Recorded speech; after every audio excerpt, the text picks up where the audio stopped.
Pada tahun 1542, di Bukit Hakone, sekelompok anak digantung terbalik di atas api yang berkobar. Panasnya tak tertahankan, terlalu banyak bagi beberapa anak, yang tubuhnya ambruk sebelum api itu sendiri padam. Sekelompok pria berdiri di samping, menyaksikan dengan dingin. Salah satu dari mereka memberi isyarat bahwa nomor 6 telah tewas dan memerintahkan agar dia dibuang. Yang lain mencemooh kurangnya bakat di antara kelompok anak-anak tahun ini, menyebut mereka bodoh dengan tawa yang terpelintir. Perhatian mereka segera beralih ke seorang anak laki-laki yang tetap tenang meskipun api menjilat tubuhnya. Dia satu-satunya yang berhasil bertahan menghadapi cobaan itu. Mereka mengidentifikasinya sebagai nomor 8. Salah satu pria itu mencatat bahwa hanya dia yang selamat dan mengomentari kecocokannya yang alami dengan teknik pembebasan api. Adegan beralih ke sebuah pertarungan di mana anak laki-laki yang sama bertarung melawan yang lainnya. Ketika pertarungan berakhir, dia satu-satunya yang berdiri. Menyaksikan dari pinggir, beberapa pria terkejut dengan apa yang mereka lihat. Salah seorang dari mereka mengakui bahwa bahkan di usia yang begitu muda, anak itu telah menguasai semua seni ninja Fuma. Seorang tetua menyatakan bahwa anak itu ditakdirkan menjadi pemimpin berikutnya. Tahun 1546, dalam pertempuran malam Kawagawa, tanah dipenuhi mayat di medan perang yang berlumuran darah. Sebuah suara mengingatkan akan adanya mereka yang bergerak dalam bayang-bayang sejarah. Individu-individu yang lahir sebagai jenius dan dibentuk melalui pelatihan gaib yang tak kenal ampun dalam pembunuhan. Makhluk-makhluk ini dikenal sebagai Kusa, atau dengan nama lain seperti Rappa atau Kamar. Mereka dikenal sebagai makhluk-makhluk yang sangat mengerikan. Sementara itu di atas langit seekor elang terbang bebas menuju sebuah tempat.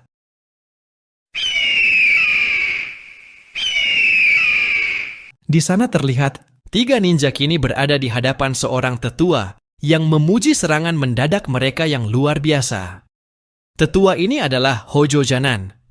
Dia mengumumkan bahwa tuannya senang dengan kemenangan telak tersebut dan akan memberi hadiah kepada pasukan ninja Fuma berupa tunjangan.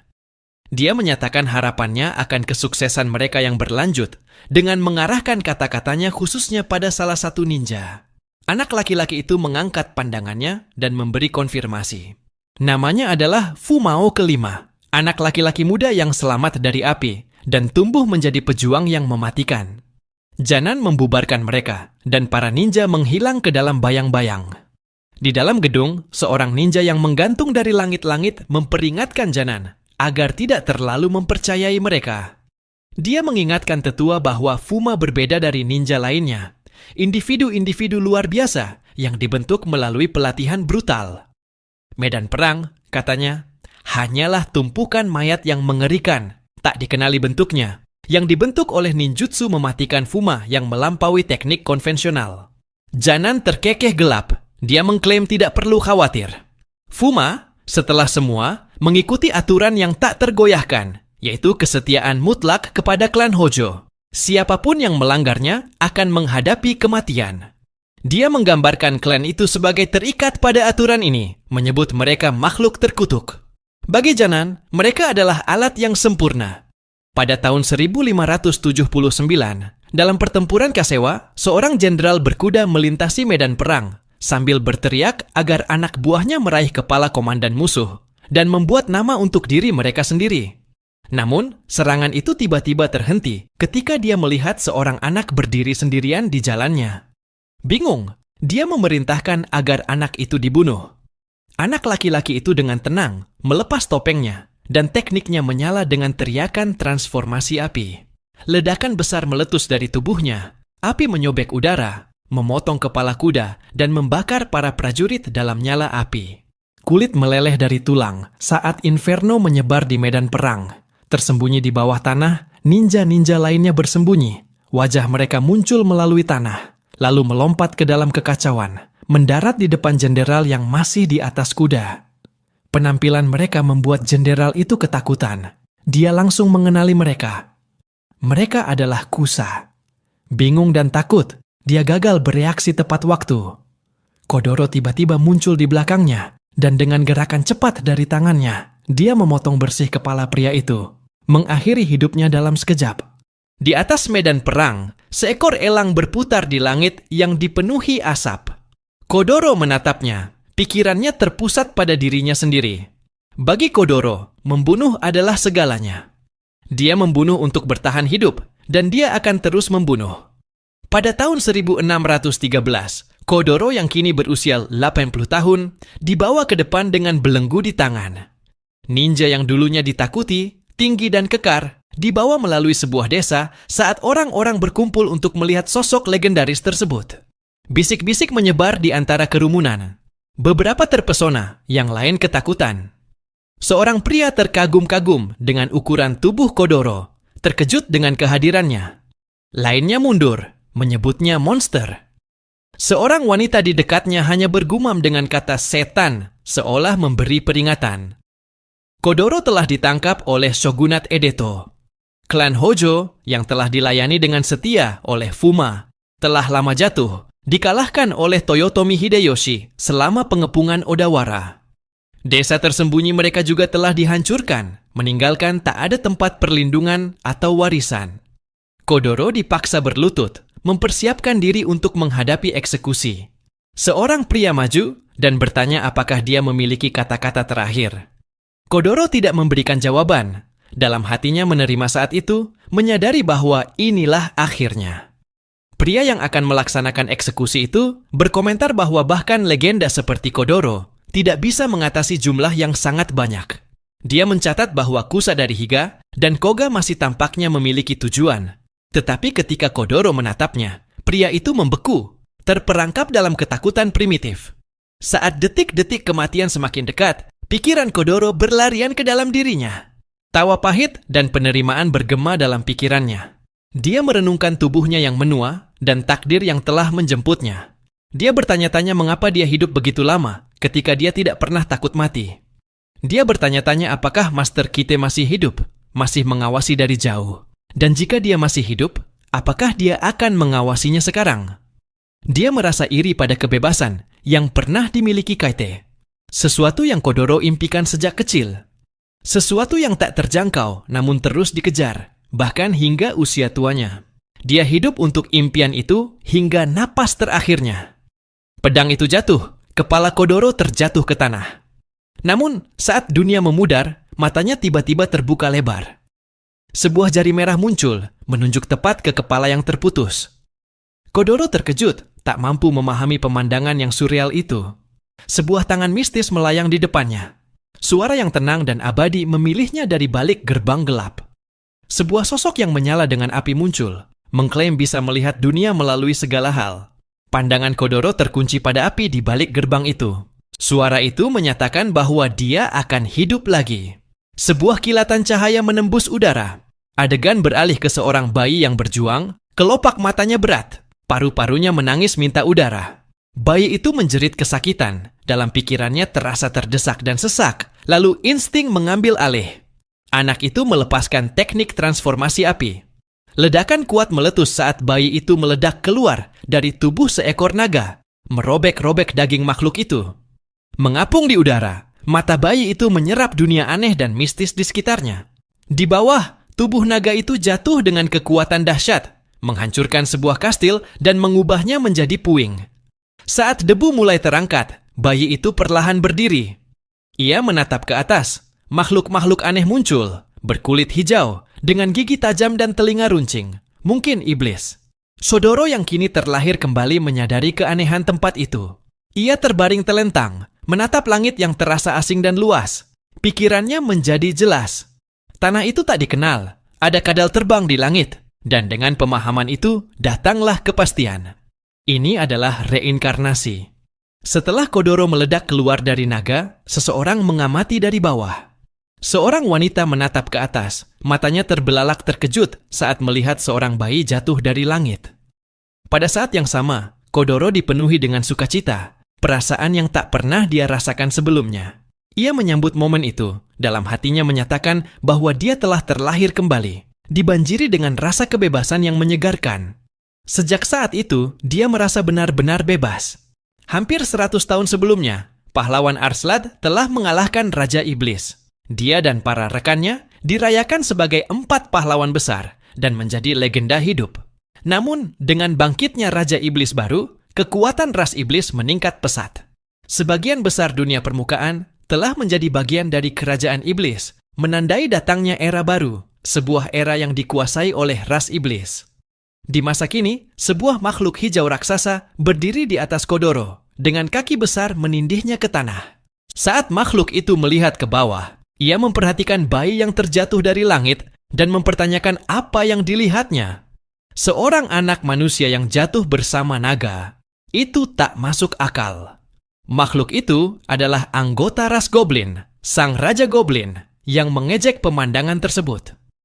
Raja Goblin itu menganggap Kodoro sebagai anggota ras manusia yang lemah dan inferior. Dengan ejekan, ia menendang Kodoro ke tanah, mengirimkan bayi itu terguling hingga mendarat telentang. Di dekatnya, kekacauan meletus di antara para Goblin. Satu dari mereka berteriak kepada Raja Goblin bahwa kastil Goblin Langit telah dihancurkan sepenuhnya. Yang lainnya mengutuk nasib mereka, menyebut reruntuhan rumah mereka sebagai hal yang tak terampuni. Dipenuhi kemarahan, Raja Goblin itu menyarankan agar mereka membunuh anak itu untuk melepaskan amarah mereka, dan para Goblin lainnya dengan antusias setuju.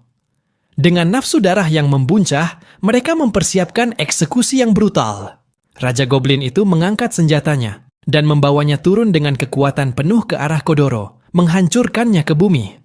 Para Goblin meledak dalam perayaan, bersorak atas serangan kritis yang dilakukan oleh Raja Goblin dengan kegembiraan gila.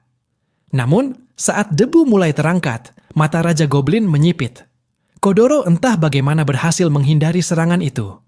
Di dalam hatinya, Kodoro merasa lega karena berhasil menghindari serangan tersebut dengan sangat tipis.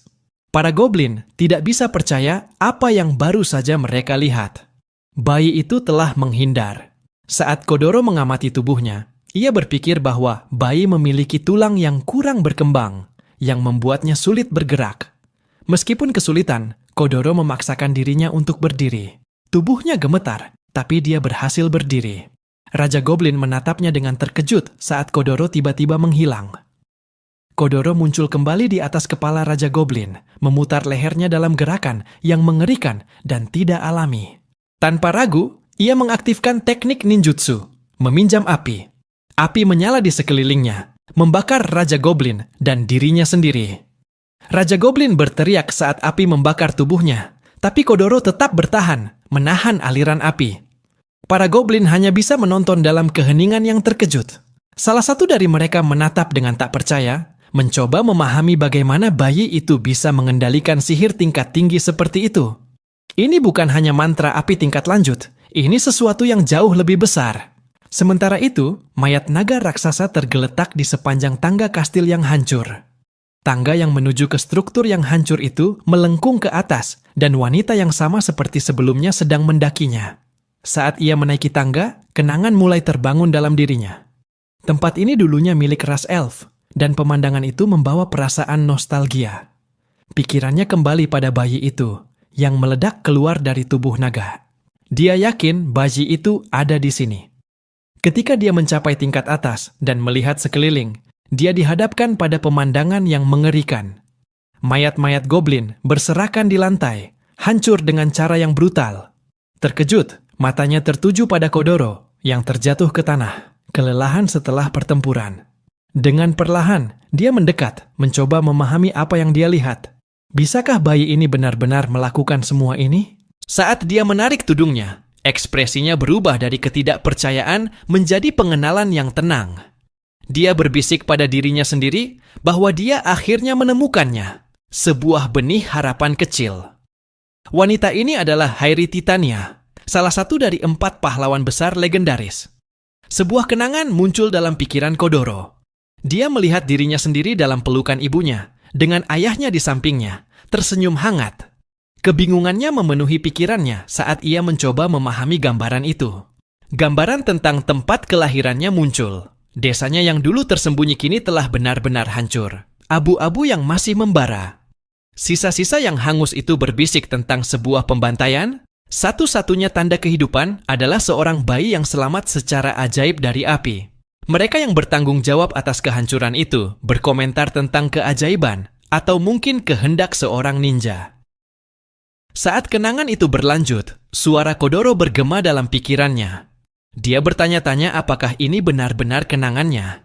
Sejak saat dia dibawa ke desa ninja, dia hidup dengan keyakinan bahwa dia tidak memiliki orang tua, bahwa satu-satunya orang yang bisa dia andalkan adalah dirinya sendiri. Sekarang dia bertanya-tanya mengapa kenangan seperti itu muncul. Kesadarannya bergejolak dan perlahan matanya terbuka. Saat dia menatap ke atas, dia melihat seorang wanita cantik dengan tubuh yang indah, memandanginya. Kesadaran itu menyerang Kodoro. Dia telah terlahir kembali sebagai bayi. Pikiran-pikirannya berputar saat dia mencoba memahami kehadiran wanita itu. Apakah dia penduduk dunia aneh ini? Wanita itu dengan lembut membungkus Kodoro dalam jubahnya dan meletakkannya di atas batu sebelum berlutut di depannya. Dia memperkenalkan dirinya sebagai Hiri Titania dan menyapanya dengan nama. Penggunaan nama Kodoro mengejutkannya. Dia bertanya-tanya bagaimana wanita itu bisa tahu namanya. Hiri kemudian mengaku, meminta maaf karena telah melihat kenangan Kodoro tanpa izinnya. Pikiran Kodoro berpacu. Itu tidak mungkin. Bagaimana seseorang bisa mengakses kenangan yang terkunci begitu dalam? Teknik apa yang telah dia gunakan? Dengan suara lembut, Hairi bertanya apakah Kodoro akan mengizinkannya untuk tetap di sisinya. Dia mengakui keterbatasan tubuh bayi Kodoro dan menawarkan bantuan, meyakinkan bahwa dia akan senang mendukungnya dengan cara apapun. Sodoro memandangnya diam-diam. Dia bertanya-tanya apa niat sebenarnya dari wanita ini. Bantuan, katanya. Apa tujuannya? Tapi pada akhirnya, dia memutuskan bahwa itu tidak masalah. Jika dia mencoba sesuatu yang bodoh, dia akan membunuhnya tanpa ragu. Di dunia yang tidak dikenal ini, terjebak dalam tubuh bayi, dia akan menggunakan sumber daya apapun yang tersedia. Dengan pemikiran itu, dia memberikan senyuman tajam kepada Hiri. Hairi terkejut dengan ekspresi itu dan berlari untuk memeluknya. Tangan-tangannya melingkari tubuh kecil Kodoro, diliputi emosi. Dia berjanji untuk melakukan yang terbaik untuk membantu. Kebahagiaannya meledak begitu saja. Wajah Kodoro langsung tertekan ke dada Hiri, membuat pipinya memerah. Dengan cepat, dia meminta maaf, menjelaskan bahwa dia hanya sangat senang dan merasa senyum Kodoro terlalu imut untuk ditahan. Meskipun kehangatan momen itu terasa, pikiran Kodoro tetap terjaga. Dia bertanya-tanya apakah wanita ini mencoba menipunya, namun dia merasakan tidak ada rasa haus darah darinya. Itu bertentangan dengan segala hal yang dia harapkan dari orang lain. Bagaimana bisa ada seseorang seperti dia? Tapi dia mengabaikan pikiran itu. Tidak, satu-satunya orang yang bisa dia percayai sepenuhnya adalah dirinya sendiri. Kebaikan itu adalah kelemahan, suatu penurunan kesadaran. Itulah yang mereka inginkan, untuk menundukkan dia, mematahkan semangatnya, dan mengubahnya menjadi anjing yang patuh. Pola pikir itu, racun itu, adalah senjata mereka. Dalam hidup ini, dia tidak akan menekan siapa dirinya sebenarnya. Tidak lagi. Selama hatinya tetap terbelenggu, dia tidak akan pernah meraih kebebasan sejati. Dan begitu pikiran-pikirannya menghilang, dia terlelap. Hairi mengamatinya dengan seksama dan berbisik pelan bahwa Kodoro telah berlebihan. Kodoro hampir tidak bisa melawan rasa kantuk yang melanda dirinya. Dia mengakui dalam hatinya bahwa itu sebagian karena tubuh bayi yang dimilikinya. Tapi semenjak tiba di dunia ini, dia merasakan kenyamanan yang asing. Dia bertanya-tanya sudah berapa lama sejak dia merasa begitu tenang saat tidur. Kehadiran niat membunuh yang selalu mengelilinginya kini hilang. Saat ia terbaring di pangkuan Hiri, wanita itu menatapnya dengan penuh kasih. Dia berbisik bahwa Kodoro tidak lagi sendirian di dunia ini, bahwa dia akan selalu berada di sisinya. Sebuah kilasan masa lalu, kemudian mengungkapkan bagaimana Hairi pertama kali menemukannya. Dia telah sampai di Kastil Langit dan melihat akibat dari pertempuran yang brutal. Mayat-mayat goblin tergeletak berserakan, korban dari tangan Kodoro. Terkejut dengan kekacauan itu, Hiri bertanya-tanya siapa yang telah melakukannya. Lalu, dia mengucapkan mantra pembaca ingatan dan menempelkan jarinya ke kepala Kodoro. Mantra itu aktif dan kenangan Kodoro mengalir ke dalam dirinya. Dia melihat segala sesuatu, Kehidupan Kodoro sebagai anak yang dibesarkan di antara para ninja. Tatapan dingin yang penuh dengan niat membunuh saat dia tidur. Tapi bahkan saat itu Kodoro tidak terkejut. Dia menyaksikan bagaimana Kodoro mengeliminasi para pembunuh satu persatu. Kenangan tentang eksekusinya mengikutinya, lalu perjuangannya yang sengit melawan Raja Goblin. Setelah membunuh semua goblin, Kodoro duduk sendirian di lantai, dengan tatapan gelap yang mengerikan di wajahnya. Segala penderitaan yang telah ia alami, setiap perjuangan, setiap pengkhianatan terbuka di hadapannya. Dan saat kenangan itu mengalir, Hairi terharu hingga menangis. Hairi memeluk Kodoro dengan lembut di pelukannya. Pikirannya terperangkap dalam perasaan yang dalam.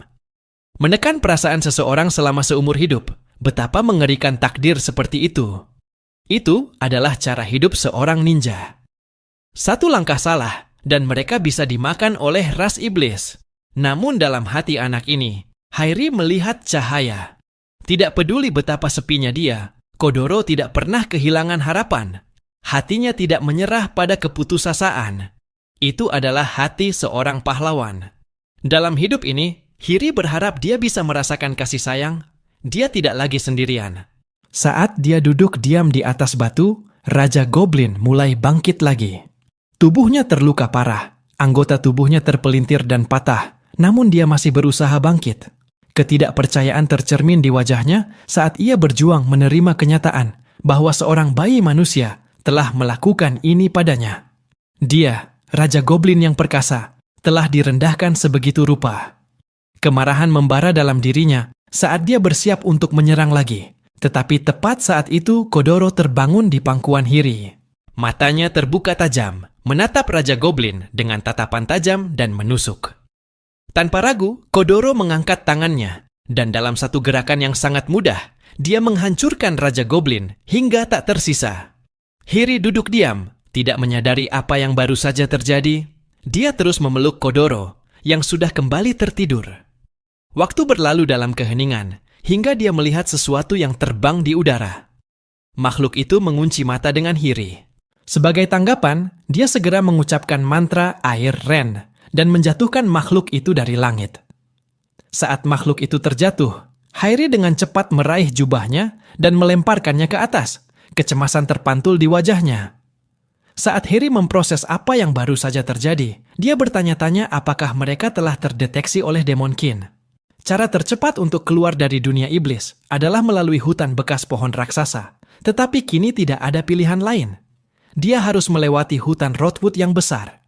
Di tempat lain, sebuah gambaran Hiri sedang diproyeksikan melalui sihir. Suara menggema di ruang gelap, melapor langsung kepada Raja Iblis. Suara itu milik salah satu dari 10 sosok bayangan yang terkumpul di ruang yang gelap, di sekitar sebuah mata mistis besar. Laporannya sederhana. Hairi Titania, sang Raja Peri, telah ditemukan. Sebuah tanggapan lembut dan terhibur datang dari Raja Iblis, sementara salah satu sosok lain tertawa, terkejut bahwa dia masih hidup. Yang lain mengejek, menyebutnya laporan yang tidak berguna, sementara beberapa setuju, dan mengatakan bahwa dia telah kehilangan kekuatan lamanya. Gambar itu beralih untuk memperlihatkan bayi yang ada di pelukannya. Apa yang benar-benar mengkhawatirkan mereka sekarang adalah anak tersebut. Seiring dengan pemandangan yang menunjukkan Kodoro bertarung dengan Raja Goblin dan menghancurkan goblin-goblin lain dengan mudah, ruangan itu menjadi sunyi dengan ketertarikan. Seseorang bertanya-tanya apakah anak itu benar-benar hanya seorang bayi, sementara yang lain hanya tertawa. Kemudian, Raja Iblis memberikan perintah. 10 iblis harus menculik bayi itu dan membunuh sang elf. 10 sosok itu merespon serempak, menerima perintah itu. Ledakan besar mengguncang hutan, dan gambaran itu beralih lagi. Hiri sedang berlari melalui hutan lebat, dikejar oleh iblis-iblis yang tak henti-hentinya. Dia mengutuk dalam hati, menyadari ada terlalu banyak dari mereka. Di pelukannya, mata Kodoro terbelalak dengan kegembiraan. Makhluk-makhluk besar yang mengejar mereka mengisi dirinya dengan kekaguman dan rasa ingin tahu. Hiri mendesaknya untuk tidak terlalu bersemangat. Jika dia terjatuh sekarang, mereka tidak akan punya kesempatan. Mereka kelebihan jumlah. Satu-satunya pilihan adalah lari. Tiba-tiba, makhluk-makhluk itu turun dari atas, mengejutkannya. Tanpa kehilangan waktu, dia melancarkan mantra Grand Air Rupture, menghancurkan mereka di udara. Kodoro mengamati dari pelukannya dengan kagum. Dia belum pernah melihat ninjutsu seperti itu sebelumnya. Gadis ini cukup terampil. Tetapi sebelum dia bisa menyelesaikan pikirannya, sebuah makhluk raksasa menyambar dari atas, mengancam untuk menyerang. Rasa takut muncul di wajah Hiri saat dia menatap ke atas, menyadari bahaya belum berakhir. Panik terlihat jelas di wajah Hiri saat dia memeluk Kodoro dengan erat, diam-diam mengutuk dirinya sendiri, merindukan kekuatan yang pernah dimilikinya. Sebaliknya, Kodoro mengenakan ekspresi penuh semangat saat makhluk mengerikan itu meluncur menuju mereka. Namun sebelum makhluk itu bisa mencapai mereka, beberapa makhluk kecil mirip peri muncul di udara, menyusuri posisi mereka di antara monster itu dan pasangan tersebut. Salah satu makhluk kecil itu terbang mendekat, menghadapi makhluk itu dengan klaim bahwa mangsanya adalah milik mereka. Makhluk itu tiba-tiba membeku, lalu mundur dengan ketakutan dan menghilang ke kejauhan. Mata Kodoro membelalak terkejut saat dia menatap kedatangan makhluk baru yang aneh itu. Salah satu makhluk peri kecil itu dengan cepat mengalihkan perhatian mereka dan terbang lebih dekat. Wujud ceria makhluk itu tiba-tiba berubah, memperlihatkan wajah iblis yang dipenuhi penghinaan saat ia menuduh mereka melanggar dan menyebut Hairi sebagai elf kotor. Kemarahan membara dalam dirinya saat ia bersiap untuk menyerang. Hairi menatap makhluk-makhluk itu dengan hati-hati. Pikirannya tetap tenang dan teguh. Dia tahu jauh di dalam hatinya bahwa ini adalah jalur yang tidak bisa lagi dia hindari. Sementara itu, Kodoro menatap para peri dengan mata berbinar, terpesona oleh keanehan mereka. Para peri mulai berteriak kepada mereka dengan suara yang penuh kebencian. Mereka menyebut Hiri sebagai elfkin yang menjengkelkan dan menuntut agar dia menyerahkan bayi itu agar mereka bisa memakannya. Tetapi sebelum mereka bisa bertindak, Kodoro tiba-tiba meluncur maju, menyelipkan jarinya di antara paha para peri yang terkejut. Wajah mereka memerah karena malu saat mereka berteriak terkejut. Salah satu dari mereka berteriak bingung, yang lainnya dengan ketakutan memanggilnya sebagai orang mesum. Hiri terkejut saat menyadari Kodoro telah menghilang dari pelukannya. Dia berusaha memperingatkannya bahwa mereka bukanlah makhluk biasa. Mereka adalah makhluk yang kejam dan memprovokasi mereka sangat berbahaya. Namun Kodoro tetap tersenyum, memanggil dengan penuh semangat, terpesona oleh makhluk-makhluk kecil yang terbang itu. Saat Hairi menatapnya, sesuatu meluap di hatinya. Senyum polos yang murni itu membuatnya benar-benar bahagia. Dia merasa sangat senang melihat Kodoro akhirnya bebas dari kehidupan kesepian yang pernah dia jalani. Salah satu peri menggeram dengan marah, menyebut Kodoro sebagai anak kecil yang konyol, dan mengancam akan melumpuhkan. Sambil mengamati dengan rasa puas, Elva melontarkan sebuah duri hijau dari mulutnya, yang langsung diarahkan ke Kodoro. Hiri mengenalinya dengan cepat. Itu adalah jarum beracun. Makhluk peri lainnya segera mengikuti, melemparkan lebih banyak duri ke arah mereka. Namun, Kodoro bereaksi dalam sekejap, menangkap duri-duri yang datang dengan menggunakan tangan dan kakinya, menghentikan serangan tersebut sepenuhnya. Peri-peri itu terdiam dalam kepanikan saat Kodoro menatap mereka dengan tatapan mengancam. Tanpa ragu, ia melemparkan duri-duri tersebut kembali ke arah mereka, tepat mengenai sasaran dan menembus tubuh mereka. Jeritan kesakitan menggema di udara sebelum mereka jatuh ke tanah, kalah. Salah satu peri yang sedang sekarat dengan suara yang memudar mengatakan dengan tak percaya bahwa gerakan itu bukan gerakan manusia sama sekali. Kodoro mendarat dengan tenang. Ekspresi wajahnya yang sebelumnya penuh semangat kini memudar, dan pikirannya menjadi dingin serta tajam. Ia tidak bisa menahan diri saat dihadapkan pada niat membunuh.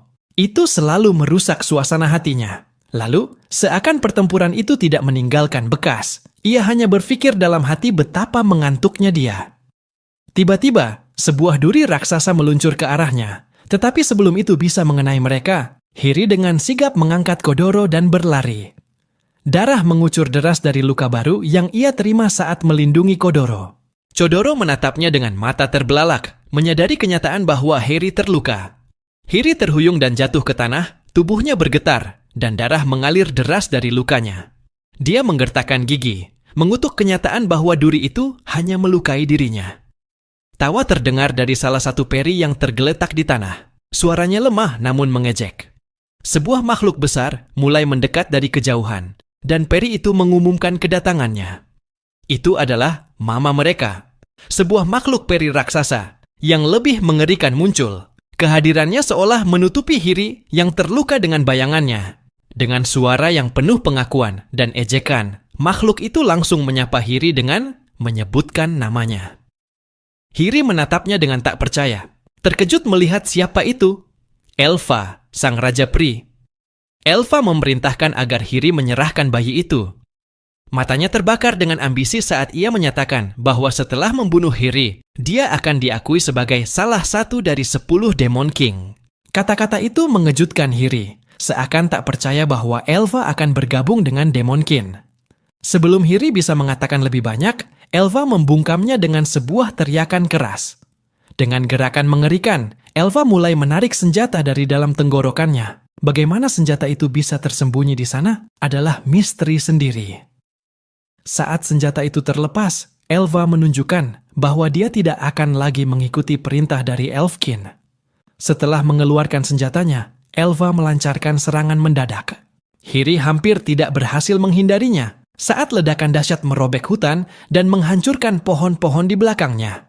Elva dengan nada mengejek mengomentari ketahanan Hiri, menjelaskan bahwa serangan racunnya sangat terkonsentrasi sehingga bisa mengkorosi dan melelehkan apapun. Ia berjanji bahwa serangan berikutnya akan menyelesaikan segalanya. Saat ia mendarat di tanah, tekad Hiri menyala. Dia bersumpah tidak akan menyerahkan Kodoro. Kodoro, yang masih berada di pelukannya, menatapnya dengan mata terbelalak, bingung dengan situasi ini. Tanpa ragu, Elva melancarkan serangan berikutnya. Grand Sword Dance, sang Raja Peri. Ledakan besar terjadi, menghancurkan sekeliling mereka. Namun, sebelum kehancuran itu bisa mencapai Hiri, Kodoro mengangkat satu jari dan menghentikan serangan tersebut seketika. Perasaan aneh menyelimuti Kodoro, dan dalam pikirannya, dia mengakui pada dirinya sendiri bahwa dia tidak bisa meninggalkan gadis ini. Kini, Elva menatapnya dengan terkejut. Bayi itu telah menghentikan serangannya dengan satu jari. Segalanya mulai masuk akal sekarang. Dia mengerti mengapa Demon King mengejar Kodoro. Dia bukan bayi biasa. Sementara itu, Kodoro merasa tubuhnya terbatas. Ia kekurangan stamina, tapi untuk teknik tingkat itu, ia bisa mengelolanya. Dengan itu, ia melancarkan serangan balasan, Ninjutsu Finger Sphere. Teknik ini memotong tubuh Elva dengan mudah. Darah memancar dari mulutnya saat ia terhuyung mundur, terkejut dan tidak bisa memahami apa yang baru saja terjadi. Namun, sebelum Kodoro bisa menyelesaikannya, Hiri melangkah maju, memohon agar ia menunggu. Ia meminta Kodoro untuk tidak membunuh Elva. Elva, yang masih mencoba bertahan, mempertanyakan tindakan Hiri. Hiri menjawab dengan keyakinan bahwa dia ingin menyelamatkannya. Kodoro menatap Hiri saat ia mulai menceritakan masa lalu. Dulu, Elfkin dan Ferikin hidup bersama dalam kedamaian di dalam hutan, sebuah tanah subur yang dikenal sebagai hutan pohon raksasa. Raja Elf dan Raja Peri membentuk aliansi. Elfkin memerintah dengan kebijaksanaan, sementara Ferikin dengan kekuatan dan jumlah mereka mempertahankan rumah bersama mereka. Namun, aliansi itu menyimpan kebenaran gelap. Ferikin digunakan oleh Elfkin, dianggap lebih rendah dalam peradaban dan kecerdasan. Seiring berjalannya waktu, kebencian dan dendam tumbuh, dan perang pun meletus di antara kedua ras tersebut. Hiri masih muda saat itu, tak berdaya untuk melakukan apapun. Kodoro, mengingat kehidupannya sebelumnya, berpikir bahwa itu adalah hal yang sama di setiap dunia. Mereka yang menggunakan dan mereka yang digunakan. Kini, di hadapannya ada seorang gadis dengan keyakinan yang begitu kuat, bahkan di usianya yang muda. Ketika Hiri mengungkapkan bahwa perang itu terjadi hanya 150 tahun yang lalu, Kodoro terkejut. Apakah gadis ini lebih tua darinya? Dunia seperti apa ini? Sementara itu, Elva mengabaikan kata-kata Hiri, menyebut cerita itu sebagai dongeng lama yang membusuk di telinga. Elva mengatakan bahwa racun yang seharusnya sudah mengalir dalam tubuh Hiri kini siap untuk membunuhnya. Elva siap mengakhiri hidupnya, menyelesaikan penyesalan para Ferikin dengan mengakhiri kehidupan sang putri. Hiri mencoba dengan putus asa untuk menghentikannya, berteriak bahwa konflik ini tidak ada gunanya dan hanya akan membawa kehancuran. Tetapi Elva tidak terpengaruh. Dia berteriak bahwa ini adalah misinya, bahwa dulu, selama perang, dia juga seorang putri, dan bahwa kedua putri yang selamat ini harus bertemu lagi seperti ini. Itu adalah takdirnya. Ia harus membunuh Hiri untuk memenuhi takdir itu. Dengan sebuah kilatan, rune sihir di leher Elva menyala. Hiri mengenalinya dengan cepat. Itu adalah segel kontrak. Dia terkejut dan takut. Elva telah membuat sebuah perjanjian. Elva mengonfirmasi, mengatakan bahwa mereka berada dalam posisi yang sama. Jadi Hiri harus mengerti bahwa kekuatan yang mengalir melalui tubuhnya sekarang adalah anugerah dari Raja Iblis. Sebuah kenangan muncul. Kenangan dari masa kecil Hiri dan Ella. Hiri menoleh kepada Elva dengan nada suara yang tenang, namun berat saat ia bertanya mengapa konflik seolah tak pernah berakhir di dunia. Ia berbicara tentang manusia, kaum iblis, dan kaum Beastkin, tentang bagaimana semua makhluk hanyalah makhluk hidup yang berusaha untuk bertahan hidup. Ia menyebutkan kaum elf dan peri, serta harapan bahwa suatu hari nanti. Elva tersenyum lembut, meyakinkannya bahwa hutan akan baik-baik saja. Kata-katanya membuat mata Hiri berbinar dengan harapan yang tenang. Elva mengingatkannya bahwa mereka selalu menjadi teman, dan tidak ada yang akan mengubah itu. Hiri sempat terpaku oleh kehangatan dalam keyakinan itu, lalu tersenyum ketika pikiran itu terngiang dalam benaknya. Ya, mereka akan selalu menjadi teman. Kenangan itu memudar. Di masa sekarang, Elva masih berada di tengah-tengah transformasinya. Suaranya naik dengan kekuatan yang penuh kegilaan, menyatakan kekuatan dahsyat yang mengalir melalui dirinya. Kekuatan dari kaum iblis yang diberikan langsung oleh Raja Iblis. Dan ia menyatakan bahwa semua itu bertujuan untuk membunuh Hiri. Saat Hiri menyaksikan perubahan yang menguasai sahabat lamanya, hatinya tenggelam. Ia mengenali segel kontrak yang menandai Elva. Sebuah pikiran mengerikan melintas di benaknya. Apa yang telah dilakukan Elva? Jika ia menerima segel seperti itu, ia hanya akan menjadi alat bagi Raja Iblis. Hiri telah menyimpan kekuatannya untuk satu orang, tetapi demi Ella, ia akan menggunakannya. Dan kini, tawa meledak dari Elva. Ia mengejek Hiri karena terlalu takut bahkan untuk berbicara, lalu menjerit agar Hiri mati. Elva melepaskan sebuah teknik yang dahsyat, tarian pedang agung Raja Peri, salib. Ledakan besar menghancurkan tanah, mengguncang bumi di bawah mereka. Tawa Elva bergema di tengah kehancuran, liar dan penuh kemenangan. Ia menyatakan bahwa ia telah menghancurkan Hiri menjadi kepingan-kepingan. Tiba-tiba, kekuatan sihir mulai melonjak hebat dari tempat serangan dahsyat Elva menghantam. Sebuah bola energi sihir menguat di pusatnya, dan dari dalamnya Hiri muncul. Wujudnya telah berubah. Sayap malaikat yang agung membentang dari punggungnya saat ia melepaskan kekuatan yang telah lama ia segel. Elva terperangah. Tekanan sihir yang luar biasa menghantam indranya, sesuatu yang tak dapat ia pahami. Tingkat kekuatan ini mustahil. Hiri seharusnya telah kehilangan kekuatannya sejak lama. Bagaimana bisa? Hiri kemudian mulai melafalkan mantra dengan jernih dan penuh tujuan. Pertama, sebuah mantra pemulihan total dari status buruk. Lalu, mantra pemulihan total stamina. Tubuhnya yang penuh luka sembuh seketika. Kodoro, yang berada dalam dekapannya, mulai bergerak. Ia merasakan tubuhnya menjadi ringan, dan kantuk berat yang selama ini membebani dirinya mulai sirna. Kebingungan menyelimuti dirinya saat ia mencoba memahami apa yang sedang terjadi. Mata Elva membelalak tak percaya. Mantra tingkat tinggi. Kekuatan ini pernah dikenal sebagai Sang Maha Bijak Hiri Titania. Sihir Hiri terus mengalir dengan kekuatan bercahaya saat ia mengangkat tangan dan menunjuk langsung ke arah Elva. Dengan suara tegas namun penuh kasih, ia menyatakan niatnya untuk menyelamatkan Elva. Ia melafalkan Freezing Sacred Stigmata, sebuah sambaran energi sihir yang dahsyat menembus udara dan menghantam dada Elva dengan tepat. Energi iblis yang telah merusaknya mulai menghilang, terurai menjadi kabut tipis di sekelilingnya, sementara Elva berdiri membeku di hadapan Hiri. Jadi, kenapa sekarang? Kenapa semuanya bisa menjadi seburuk ini? Elva mengingat momen ketika segalanya berubah, ketika ia mendengarkan kata-kata mereka dan membiarkan dirinya disesatkan. Kini, Kodoro yang telah berdiri tegak mengulurkan tangan ke arah Elva. Hiri pun melakukan hal yang sama. Keduanya mengulurkan tangan kepada Elva. Elva terperangkap dalam kehangatan senyuman bercahaya Kodoro, ragu sejenak. Lalu perlahan, ia pun mengulurkan tangannya kepada mereka. Namun sebelum tangan mereka bisa saling menyentuh, sebuah kekuatan ganas menghantam dari atas. Sosok misterius menerjang Elva, membantingnya tanpa ampun ke tanah. Kodoro berdiri terpaku dalam keterkejutan. Sosok yang telah menjatuhkan Elva memandang ke arah mereka dengan rasa muak. Menerima segel pemberian Raja Iblis hanya untuk berakhir seperti ini? Tak termaafkan, betapa membosankan akhirnya.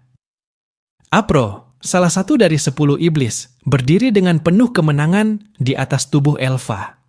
Tawa meledak dari dirinya. Kegembiraan yang bengkok terpancar di wajahnya, memperlihatkan kesenangan atas penderitaan lawannya. Momen ini adalah kebahagiaan murni baginya. Kekuatan Hiri mulai meluap, amarahnya kian membara menyaksikan apa yang terjadi di hadapannya. Chodoro masih terpaku, matanya membelalak dalam keterkejutan atas apa yang baru saja terjadi. Apro masih menyeringai, mengomentari kondisi Elva, mencatat bahwa transformasi tubuh akibat segel kontrak mulai menjadi tidak terkendali. Sesuatu yang menurutnya jelas tidak sanggup ditanggung oleh Elva. Didorong oleh kemarahan, Hiri menarik lebih banyak kekuatan ke dalam dirinya. Tanpa ragu, ia mengaktifkan mantra perpindahan dan seketika memindahkan Kodoro dan Elva ke sisinya.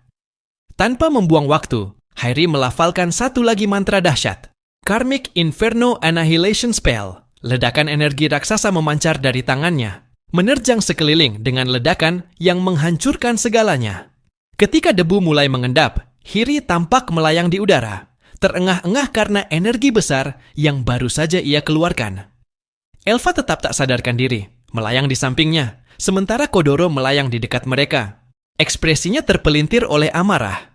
Meskipun serangan dahsyat baru saja terjadi, debu yang tersibak mengungkapkan bahwa Apru masih berdiri di tempat yang sama, tak tersentuh sedikit pun.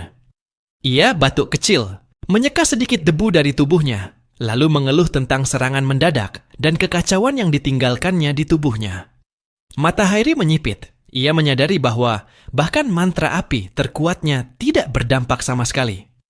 Ia berkomentar tentang peningkatan kemampuan penuh yang diberikan oleh segel kontrak, dengan nada tak percaya bahwa sihir terkuatnya telah gagal. Senyum Apru melebar saat ia menyatakan bahwa kini ia benar-benar marah. Dengan ledakan energi mendadak, ia melesat ke arah Hiri dengan kecepatan luar biasa. Hiri bereaksi cepat, melafalkan mantra penciptaan penghalang yang mengangkat batu-batu besar dari tanah, membentuk cangkang pelindung yang mengelilingi dirinya dan yang lain. Namun, Apru tidak gentar. Saat ia mendekati penghalang, ia menyatakan bahwa penghalang itu sia-sia. Suaranya menggema dengan penuh keyakinan. Ia lalu melancarkan Exploding Demon Fist. Pukulan iblis meledak. Serangannya menghancurkan penghalang batu sepenuhnya. Saat serpihan terakhir, reruntuhan runtuh di sekeliling mereka. Apru berdiri dengan senyum liar, menang bahkan melawan sihir pelindung. Hiri tetap berdiri tegar, sudah bersiap melancarkan serangan lagi terhadap Apru. Ia melafalkan mantra kuno Freezing Sacred Stigmata, dan aliran energi memancar dari ujung jarinya, menghantam Apru secara langsung. Namun, saat cahaya itu memudar, Apru tetap tak tergoyahkan. Ia mengeluarkan seruan ringan, mengomentari betapa dekatnya serangan itu, dan mengenali mantra tersebut sebagai sihir kuno Freezing Sacred Stigmata. Bukti bahwa Hiri adalah yang terkuat di antara kaum elf, dikenal sebagai Sang Maha Bijak. Lalu, dengan smirk mengejek, ia mengoreksi ucapannya sendiri, mantan Maha Bijak. Hiri jatuh berlutut, tubuhnya gemetar, benar-benar terkuras oleh sihir tanpa henti yang telah ia keluarkan. Ia menatap kedua tangannya, terkejut oleh kehampaan yang kini ia rasakan. Suaranya bergetar karena tidak percaya. Sihirnya telah habis total. Apru menatapnya ke bawah dengan kecewa. Semangat pertarungan menghilang dari ekspresinya saat ia mencemuh betapa sedikit kekuatan yang tersisa dalam diri penyihir besar itu. Ia bergumam apakah kekuatan sejati Hiri pernah tersegel dalam batu sihir dan hanya kembali untuk sementara. Namun, apapun itu, katanya, kini tidak lagi penting. Ia menyuruh Hiri untuk mati saja. Namun sebelum mengakhiri segalanya, Apru membungkuk ke depan dengan smirk dan berkata bahwa ia akan berbagi sesuatu yang menarik, sesuatu yang juga pernah ia katakan pada Raja Peri. Sebuah kilas balik muncul, memperlihatkan Elva berlutut di hadapan 10 iblis. Apru berdiri di depannya, berbicara langsung kepadanya. Ia bertanya apakah Elva benar-benar bisa menerima keadaan seperti ini. Penyesalan rekan-rekannya, kehinaan. Ia berbicara tentang emosi penuh kemarahan yang tersembunyi dalam diri Elva dan mempertanyakan apakah ia akan terus hidup dengan menekannya. Ia menyuruh Elva untuk marah, untuk melepaskan kemarahannya, mengatakan bahwa emosi gelap itu sangat cocok bagi seorang dari kaum iblis. Apru mengklaim bahwa Raja Iblis akan senang dan bahwa dengan kekuatannya, kekuatan kaum Frakin sebagai bangsa prajurit itu akan cukup. Kembali ke masa sekarang, Apru tertawa histeris. Ia berkata bahwa ia hanya bercanda, menyebut Elva sebodoh serangga. Ia mengejek kaum Peri, mengatakan mereka banyak jumlahnya dan sangat cocok menjadi bidak, mudah digunakan. Lalu ia menunjuk bahwa Harry, sebagai kaum elf, pasti sangat tahu soal itu. Harry membalas dengan kemarahan, gemetar, berteriak bahwa Apru telah mempermainkan sahabat terbaiknya. Apru menatap ekspresinya dan berkata bahwa wajah itu sangat sempurna. Ia benar-benar layak untuk dibunuh. Kodoro, yang masih melayang di udara, mulai marah saat mendengar kata-kata Apru. Apru berdiri di atas Hiri, dengan senyum bengkok di wajahnya, menikmati rasa frustrasi yang terukir di wajah lawannya. Dengan ledakan energi penuh kegilaan, ia menyatakan niatnya untuk mengirim Hiri ke dalam kubur. Hiri nyaris tak mampu menahan amarahnya, meluapkan kemarahan itu dengan sumpah serapah, mengutuk Apru sebagai makhluk dari kaum iblis. Namun Apru tak tergoyahkan. Ia menikmati momen itu, menantikan jeritan terakhir Hiri. Ia mulai mengumpulkan kekuatan, bersiap melepaskan serangan dahsyat. Saat ia melancarkan jurus andalannya, Exploding Demon Fist, sebuah sosok tiba-tiba menerobos di antara mereka. Kodoro bergerak cepat dalam sekejap, menghadang rentetan serangan tersebut. Ia menangkap tinju Apru di tengah serangan dan berdiri kokoh di antara Apru dan Hiri. Mata Apru membelalak tak percaya, terkejut bahwa ia berhasil menghentikan serangannya. Udara di sekeliling berubah saat Kodoro menatap tajam padanya. Gelombang bahaya terpancar darinya, membuat Apru menjerit secara refleks. Tanpa ragu, Kodoro mengaktifkan sebuah teknik, ninjutsu, redirection. Energi dari serangan Apru dikembalikan. Tubuhnya terkoyak, hancur berkeping-keping. Redirection, sebuah teknik dasar dari ninja taijutsu yang menyimpan kekuatan yang diterima dalam tubuh untuk sementara waktu sebelum melepaskannya. Hiri menyaksikan dengan takjub, berbisik kagum atas apa yang baru saja ia lihat. Di dalam dirinya, Kodoro merenungkan sifatnya. Membunuh selalu menjadi segalanya baginya, membunuh orang lain, membunuh musuh-musuhnya, menghapus semua emosi. Ia percaya bahwa dirinya tak lebih dari seorang ninja tak berhati. Namun kini ada sesuatu yang berbeda. Ia tidak ingin kehilangan gadis itu. Perasaan asing dan tak dikenal menggeliat dalam dirinya. Simpati, kasih sayang, belas kasih, kesedihan, duka. Apakah ini pertanda bahwa ia masih memiliki hati manusia? Air mata menetes di wajahnya saat ia mempertanyakan semuanya. Di tanah, tubuh Apru yang hancur kejang-kejang, nyaris tak bergerak. Ia berjuang memahami apa yang baru saja terjadi, bergumam tak percaya. Teknik itu bahkan berhasil menembus perlindungan yang diberikan oleh segel kontrak Raja Iblis. Hairi menyadari kebenarannya. Ninjutsu Kodoro bukan berasal dari dunia ini. Teknik itu menembus bahkan peningkatan kekuatan paling hebat, termasuk perlindungan tubuh penuh dari segel kontrak. Meski hancur, Apru tertawa kecil dan melantunkan mantra pemulihan stamina penuh. Tubuhnya dengan cepat sembuh dan kembali ke bentuk semula. Dengan kegembiraan yang bengkok, ia menyatakan kasih sayangnya pada Kodoro, menikmati kegelapan di balik matanya. Mata seseorang yang telah membunuh berkali-kali. Seseorang yang menanggung keputusasaan, kesepian, dan kebencian. Ia mengakui Kodoro sebagai jiwa yang sejenis, dihancurkan oleh penderitaan, dan bersikeras bahwa ia layak berada di pihak Raja Iblis. Ia mengundangnya untuk bergabung dan bersama-sama menguasai dunia. Kodoro membeku sesaat. Kata-katanya terngiang dalam pikirannya. Yang kuat menguasai yang lemah, pikirnya. Dunia ini tak berbeda dari zaman yang pernah kujalani. Menguasai? Hah!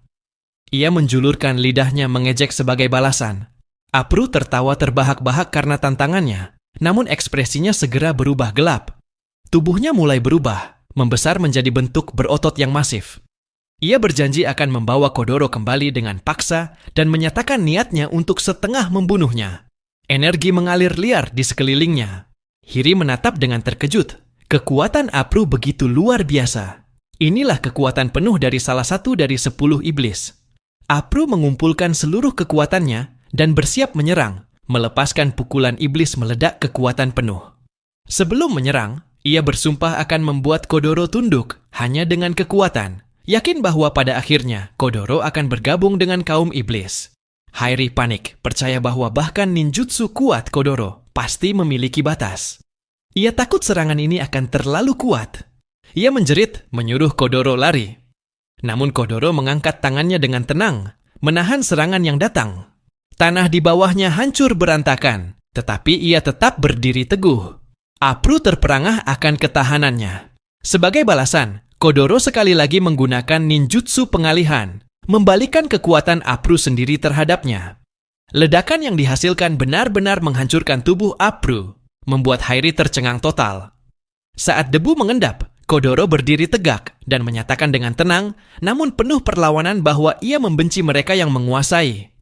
Setelah mengalahkan Apru, Kodoro tetap berdiri sejenak. Kelopak matanya mulai berat dan tubuhnya mulai goyah karena kelelahan setelah pertarungan.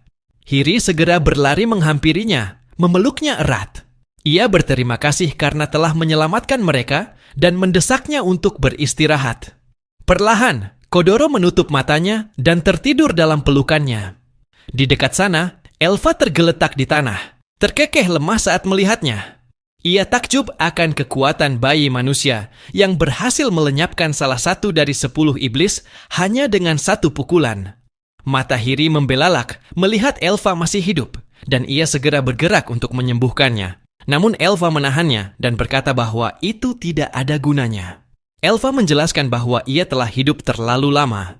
Kini, dengan hilangnya kekuatan segel kontrak, tubuhnya hanya akan membusuk. Itu sudah tak terelakkan. Ia menyesalkan bagaimana kaum peri telah terlalu jauh melampaui batas, mencoba mendapatkan lebih dari yang layak mereka miliki, dan bahwa mereka tak akan pernah bisa mengalahkan kaum elf dalam hal apapun. Ia mendesak Hiri untuk terus berjalan. Perjalanannya baru saja dimulai. Para pengejar akan segera datang. Kaum iblis tak akan berhenti sebelum mendapatkan bayi itu. Dengan kekuatan terakhirnya, Elva mengulurkan tangan dan melepaskan ledakan energi magis ke arah Hairi. Ia memintanya menerimanya sebagai hadiah perpisahan. Saat melihat ke bawah, Hiri menemukan dirinya kini mengenakan sepasang sepatu bersayap, peralatan peringkat S yang dikenal sebagai sepatu peri. Sepatu itu akan melipat gandakan kecepatannya 3 kali lipat, memungkinkan levitasi ringan, dan membuatnya lebih sulit terdeteksi musuh. Ia terkejut betapa ringan tubuhnya terasa.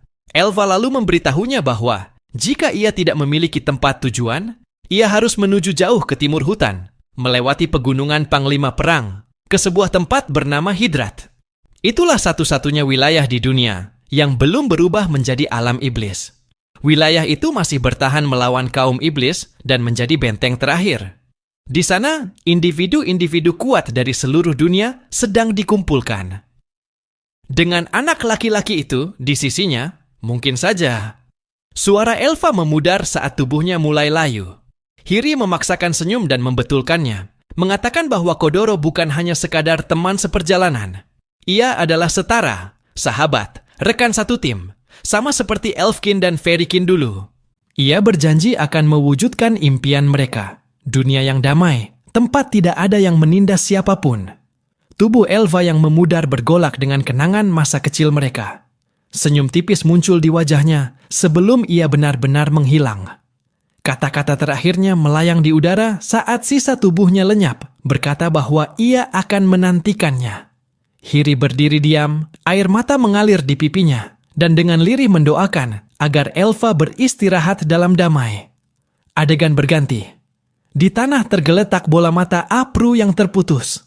Dalam ledakan energi mendadak, seluruh tubuhnya beregenerasi. Panik dan tidak percaya menyelimuti ekspresinya. Ia tidak percaya bahwa ia masih hidup, dan menyadari bahwa itu berkat segel kontrak Raja Iblis. Terguncang dan gelisah, ia mencoba memahami bagaimana Kodoro bisa menangkis teknik pukulan iblis penuh tenaga miliknya. Kini ia sadar bahwa Kodoro bukanlah manusia biasa. Lalu sebuah suara terdengar di dalam pikirannya, suara Raja Iblis. Ia menyatakan kekecewaannya. Apru terperangah dan tergagap ketakutan, menyapanya dengan putus asa. Ia diingatkan bagaimana Raja Iblis telah mengangkatnya saat ia nyaris mati setelah klannya dimusnahkan oleh kaum manusia, dan bagaimana ia diberikan kekuatan. Saat segel kontrak di lehernya mulai mengencang, mencekiknya, Raja Iblis mengejek asal-usulnya, menyebut ras Okin sebagai spesies lemah dan rendah. Apru memohon agar ia berhenti. Ia mengingatkannya akan semua siksaan yang telah ia lakukan pada orang lain, dan bersumpah akan terus memenuhi ekspektasinya. Namun permohonannya sia-sia. Matanya membalik, dan ia roboh ke tanah, tubuhnya mengerut saat kehidupannya terkuras. Dari balik pohon di dekatnya, sosok gelap muncul. Tawa rendah dan menyeramkan terdengar dari bibirnya saat ia menyatakan bahwa ia akan mengambil seluruh pujian. Sosok itu adalah Azra, salah satu dari 10 iblis. Kita berpindah adegan dan melihat Hiri berlari menerobos hutan. Saat ia berlari ke sebuah lapangan terbuka, ia berhenti di tepi tebing, terengah-engah. Di sela-sela napasnya yang berat, ia berbicara, merasa lega bahwa mereka telah berhasil. Kodoro perlahan membuka matanya. Hiri memberitahunya bahwa mereka telah sampai di pegunungan Panglima Perang. Ia menjelaskan bahwa tempat ini adalah lokasi di mana Raja Iblis dan kelompok pahlawan dahulu bertempur. Bahkan hingga kini, pertempuran melawan kaum iblis masih terus berlangsung siang dan malam. Ia mengatakan bahwa satu-satunya tempat di dunia yang belum dipengaruhi oleh kaum iblis adalah ibu kota kerajaan, Hydrat, yang terletak di balik pegunungan. Pikirannya melayang. Ia percaya bahwa Miria pasti masih bertarung. Ia menoleh kembali ke Kodoro, mengatakan bahwa rakyat Hydrat sangat berharap pada individu kuat sepertinya. Kita kembali berpindah ke medan perang. Prajurit dari Hydrat tengah bertempur melawan para iblis. Salah satu iblis mengeluh bahwa tidak peduli berapa banyak manusia yang mereka bunuh, mereka terus datang. Seorang prajurit membalas dengan teriakan perlawanan saat ia menyerang ke depan. Tak jauh dari sana, seorang pendeta tengah menggunakan sihir untuk menyembuhkan prajurit lain yang terluka. Prajurit yang terluka itu berusaha bicara, mendesak semua orang agar bertahan sedikit lebih lama, berharap bala bantuan akan segera tiba. Tiba-tiba, sekelompok iblis menyerbu ke arah pendeta. Mereka berteriak bahwa mereka akan membunuhnya dan menghentikan penyembuhan. Mereka berlari menuju dirinya, siap menyerang. Sebelum mereka bisa mencapai pendeta itu, semua iblis tersebut ditebas dalam sekejap. Sang pendeta terkejut melihat sosok seorang wanita dengan 2 pedang besar berdiri di atas tubuh iblis yang bergelimpangan. Kehadirannya sangat mengintimidasi. Seorang prajurit berteriak kaget sekaligus lega mengenali sosok itu dan menyatakan bahwa mereka telah diselamatkan. Wanita itu adalah Miria Barbados, salah satu dari 4 pahlawan hebat. Ia menatap tajam ke arah para iblis dan menyatakan jijik terhadap bau mereka, bau kaum iblis yang tak tertahankan baginya. Ia bersumpah akan membunuh setiap iblis yang tersisa. Para iblis membeku dalam ketakutan. Salah satu dari mereka mengenalinya dan berteriak menyebutnya Dewi Perang. Tanpa ragu, Miria melesat maju dan menebas para iblis seolah-olah mereka bukan apa-apa. Kita kembali ke Hiri, yang sedang berlari melintasi daratan. Saat ia melaju, ia melewati tempat Miria tengah menumpas iblis. Miria tiba-tiba berhenti dan menyadari ada yang aneh di udara. Ia mencium bau darah, begitu pekat hingga terasa menempel pada jiwa. Bau itu begitu kuat, lebih dari apapun yang pernah ia cium sebelumnya. Diliputi oleh bau darah yang intens, ia berteriak, bersumpah bahwa ia tidak akan membiarkan kaum iblis lolos. Ia lalu mengejar Hiri. Ketika ia mencapai Hiri, gadis itu tersenyum dan menyebut namanya. Miriam menghentikan serangannya, mengenali Hiri, dan memanggil namanya dengan penuh kejutan. Di bagian lain medan perang, Ozreas muncul. Ia berbicara lantang, menyadari bahwa mereka memang telah melarikan diri ke pegunungan Panglima Perang. Ia menyebutnya sebagai medan perang ideal baginya. Merujuk pada Kodoro, ia menyadari bahwa pemuda itu tidak bisa diremehkan. Ia lalu menyatakan bahwa ia akan